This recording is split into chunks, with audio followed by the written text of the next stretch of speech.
So Absolutely. so let's do this. Let's just cut to the chase here, right? You played for the Vikings, you played for the Raiders. Which organization treated you better? Let's We talk. doing everything they talk about. You know I'm everything a boss about. Not putting work and gotta toss them out. I'm really biting, they just barking out. I'm really riding, they just parking now. His street, what to talk about. See the big H when I'm walking out. Yeah.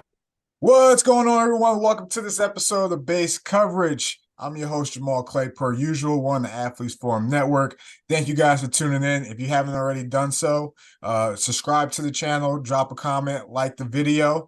You can follow us here on these handles. We're at Athletes Forum on Instagram, jclay_15 on X. I'm still calling it Twitter, but that route. And then again, follow us on the page here. So like and share with a friend. We'll keep this ELF talking, and we are officially on Spotify now. Base coverage on Spotify. I'll drop the link or the tag in this video. But hey, we got a special one here today.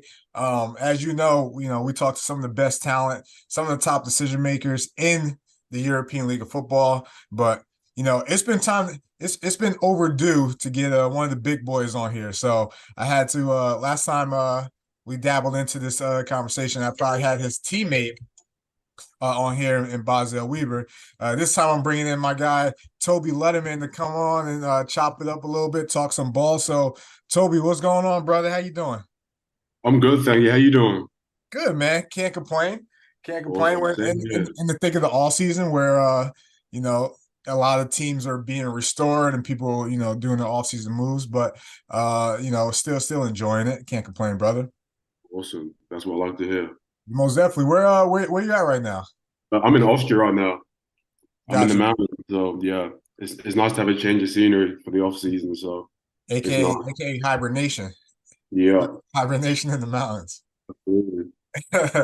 Hey man, wanted to bring you on and talk a little bit. I think the position you played has been a big topic this offseason. But also you're one of the top linemen in the league and Europe in general, and obviously your background shows it. You play ball at TCU. You play for the Vienna Vikings and the Raiders, and recently just for the Edmonton Elks in the CFL. So you played at some of the highest level, and you're still bringing it back to Europe to share your knowledge and your development, and your coaching, and your tips for the position. But Yep. what I want to dive into is that you're one of very few that has played for both powerhouses in Austria, and they're some of the top teams in all of Europe, and that's the Vienna Vikings and the Swarco Raiders. So, talk a little about your time, with those organizations, and maybe some of the differences that people from the outside may not even know just by looking in. Yeah, absolutely. Well, first of all, I believe Austrian football is the best in Europe. Like Ooh, the talent they have, the coaching they have, the facilities they got everything here. And I feel like them winning the European Championship just proved to everyone why the both teams in Austria are on top pretty much. So it's nice that guys I know that have been a part of the Austrian football team for a while, they now have a nice big cherry to put on their career as well as obviously an ELF championship. So that's an exciting thing. most definitely, man. And sorry, I had to take a sip of a cup of coffee. Hey, you're not the first person that said that in terms of Austrian talent. Austrian talent may be overlooked just because it's small in comparison to like other countries and stuff. But yeah, I mean, even the two teams that are not in the ELF, right? You think of the teams that are outside, they still got talent Yep, yeah, as well. absolutely. So it's interesting to see how these two teams have performed. And obviously, you were on the team that came in their first year and won the champion right off the jump before making the switch to their rivals in the Raiders. Yep. What would you say, looking at the two organizations? Obviously, they're both well run organizations. They got great youth programs and great development programs, and they've had success. All right. What would you say is the one difference between the two? I personally think the Vikings are moving with the time. Like, being in the football industry, it's a fast-paced, moving environment, and I just feel like the Vikings are just they're it right now. And even if you go there in the week and watch these kids practicing, like they're out in the field from a young level, and they have ELF players as youth coaches and they have AFL players as youth coaches, and it's just you can see the pipeline. You can see skills and just everything transferring from a young age. And then we've got guys that, for example, one of our D linemen, he's been at the team for a while, and I think, forgive me on this, but I'm pretty sure he's over 35, and his son's 18. So you don't know. Maybe in a couple of years there could be a son father playing in a little LeBron and Bronny action. No, absolutely, and like I've never heard about that. Yeah, it doesn't matter. Like obviously in college, like parents come play with their kids or whatever, but like I've never heard of a guy staying in shape for such a long time to be able to play with his son. And as an athlete, that has to be a dream, to pad up and put a helmet on and line up next to your son. So that's an exciting thing. But I also feel like the togetherness they have at the Vikings, like as players, like that is really a brotherhood. Like they live with each other, they're in each other's pockets all the time, they're chopping it up. They want each other to get better, and they want to get better as a collective also. So that's one thing I've definitely seen the difference. Like, don't get me wrong, there's great people at the Raiders, but Vienna's a big city, so you have a larger population of people to pick from and get players. It's like double the size of Innsbruck. I think it's probably, I'm not an expert, but I think it's more than double, to be honest with you. Christ. Yeah. That's wild. And they're both great organizations, as well documented. Even before the European League of Football, these two teams have been some of the top teams in all of Europe, right? Absolutely. So let's do this. Let's just cut to the chase here, right? You play for the Vikings, you play for the Raiders. Which organization treated you better? It's all good. I'm not even gonna set you up like that. That's a tough one. I don't want to shake it out. I'm not even gonna set you up like that. I'm just messing with you, my man. Okay. Hey, but we mentioned it earlier. The position you play has been a hot topic this offseason, the offensive line, right? The Euro offensive line play in general as a whole is, I feel like it's taken steps where it may have been moving progressively slower than a lot of other positions, right? Yeah. How do you feel, as a football community, right? I'm not just talking about 11, I'm just talking about your general. How do you feel in general about ways we can improve and develop young offensive linemen to strengthen that position group in Europe?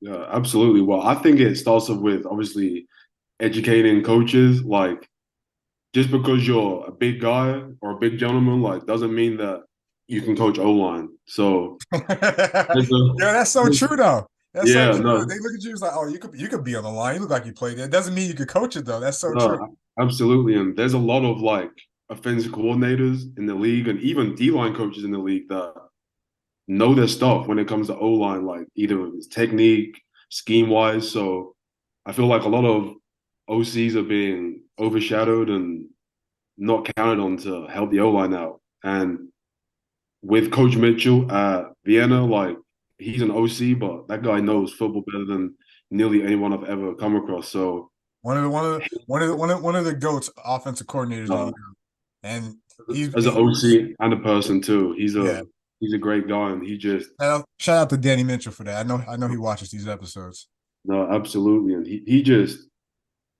he's so detailed. And as an OC, you're not just coaching obviously the wideouts, what people think, but you have a big impact on the O-line. And he was just so positive, and he told us things that he wanted as an OC and what the quarterback needs to succeed and what the running backs need to succeed. And he spent time with tight ends and O-line blocking and running backs coming down and helping on the chip. So he basically got everyone on one page, which that's a rare thing that happened in Europe. And it showed. You guys were a championship team, championship defense, and it definitely showed. Looking around the league, it's easy to talk to like the skill positions, and guys like that. And obviously they're watching other guys play and stuff like that, but it's harder to pay attention in the trenches. So, when you look around the league, what are some of the Euro O linemen who you would say could ball? That's a tough question. There is more than a handful of But great that's the online. and that's the crazy thing, but people won't Yeah, realize because no one really pays attention to, if you don't know football, you're mostly just looking at like the big play that's going to happen, but no one really pays attention to the trenches. But even with the Raiders last year, it was you guys had Steven Nelson, Bazel Weber, who eventually got hurt. I know yeah, obviously Ryan Fire, offensive lineman, is well yeah. documented. In terms of and this could be in any order, but let's just say three guys you could give a shout out to. Three guys. Well, there's a lot of guys I could give a shout out to, but I would say obviously Lewis Thomas that played at Milan last year. That was at Hamburg. Very He's a great underrated person. interior guy. He's a great person off the field and on the field, and he doesn't get enough credit as he deserves. Like he's balled out everywhere he's played, even Yeah. if it's Potsdam, if it's in Milan. So he's definitely an elite O lineman in the league. I would say also another fellow Brit actually. I'd say Keanu Ebanks. Yeah. He's He played played. Calgary too, played in the CFL, played Yeah, he for played in the Calgary CFL Stampedes. too. He's played at every level, succeeded at every level, and he created a pathway, I feel like, for European players to go to the next level and play in the CFL, which is, it might not seem helpful now, but down the road in 10 years, I feel like a lot of these kids in obviously the NFL academy and other academies, they're gonna reap the benefits for a lot of the things guys are doing right now. Most And definitely. Yeah. Yeah. One you more? said three? Three more. Ooh, Not three more. You got one more?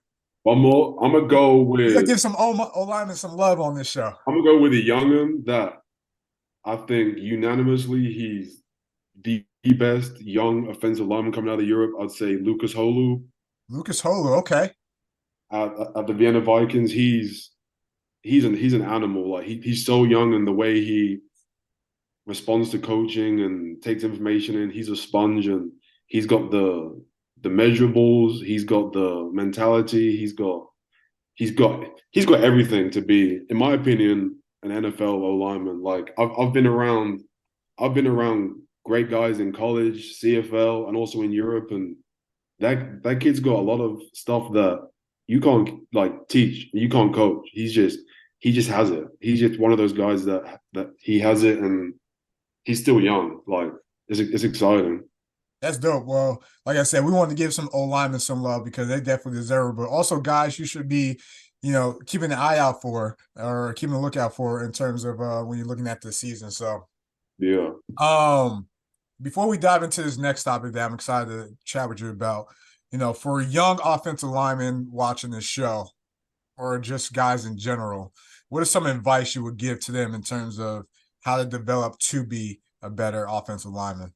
Because again, this show is for the locker room. This show is for the players and stuff like that. We want to find ways to encourage and build up. So what's some advice you would give to some young offensive linemen in Europe?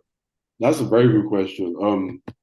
I would say techniques key. Like you can always work, you can always improve on your technique. Like there's no finish line when you're learning how to use good technique, and doesn't matter if you're in the NFL, CFL, Europe. Like you can always do something to get better, and you can always tweak something to get better.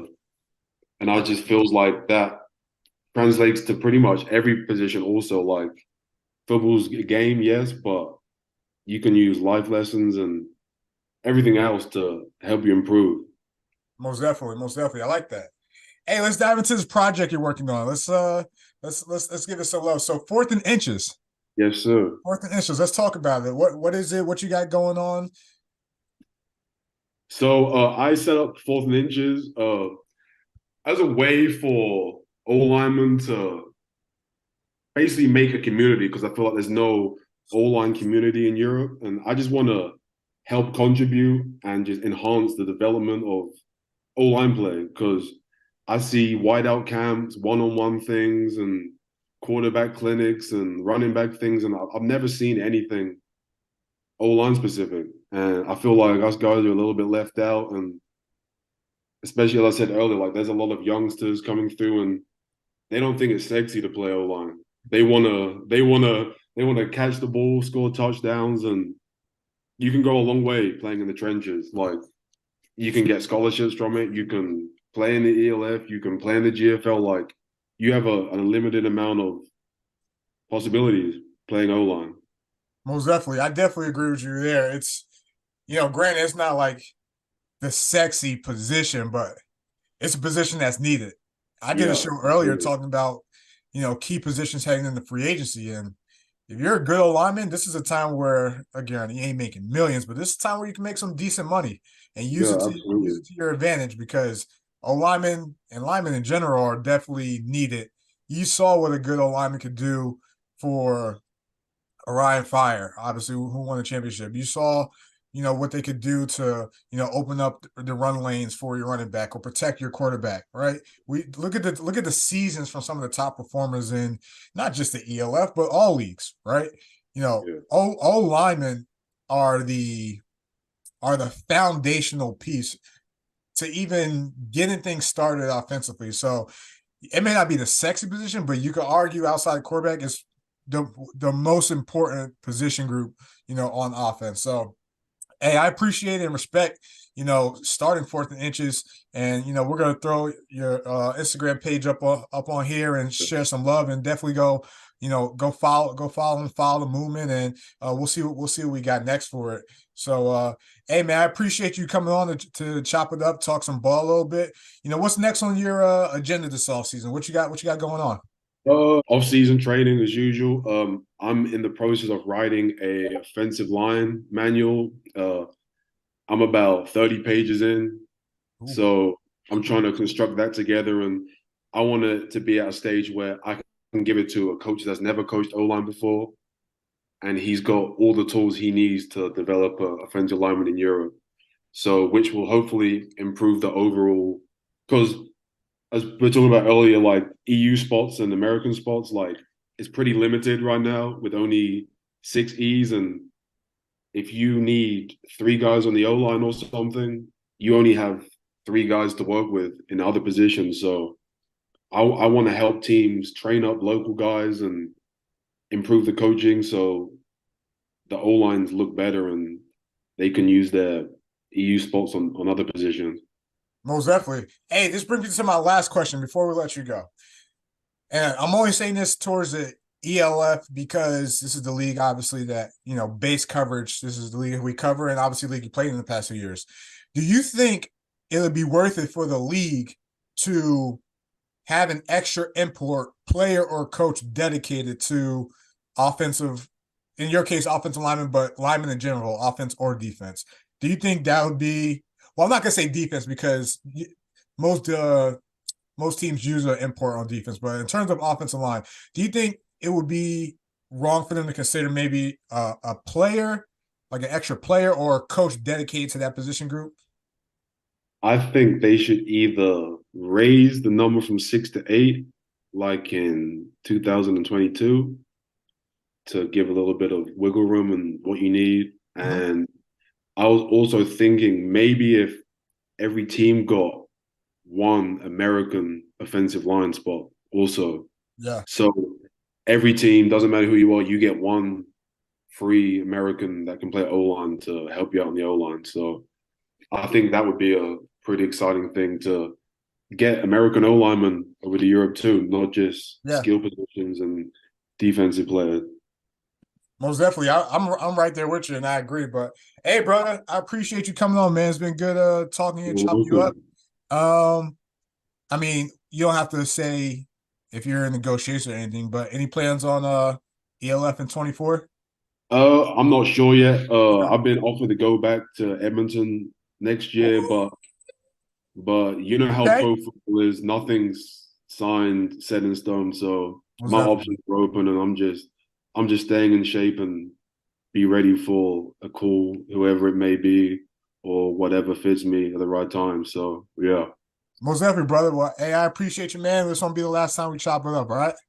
Thank you. Thanks for your time. My work, they don't know about it.